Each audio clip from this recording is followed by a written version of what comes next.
Wrapping up Engineering Week, Tadhana ISD students celebrated by UTRGV for the work in creating a prosthetic arm. Rocio Villalobos has the story.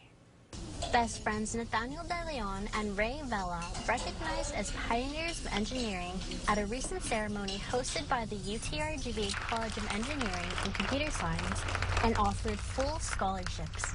I want to keep the best and the smartest students and the most passionate students.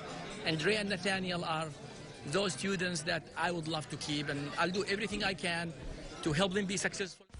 The 7th graders at Veterans Middle School worked together to create a prosthetic arm for Nathaniel, who was born without a right hand, using a 3D printer. They credit their teacher, Daniel Gonzalez, for making it possible and are working together on a newer version with improvements. But this time it's going to have a motor attached to it, so this time we'll have more grip.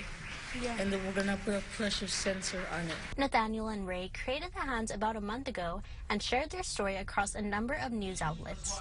Upon learning of their accomplishment, Dr. Kabaj reached out to the boys' teachers to meet them. It is not only their smarts that impressed him. They're going to make amazing engineers because they not only have the best minds, but they have the best heart to make a difference and to help others. While Nathaniel is happy to have his arm, he says not having one never stopped him from going after his dreams. It doesn't matter if you have one hand or not. Yeah, you just have to believe. Just believe in yourself. The friends say they will seriously consider UTRGV's offer and are excited to continue developing their skills throughout their middle school and high school years ahead. In Edinburgh for Local 23 News, Rocio Villalobos.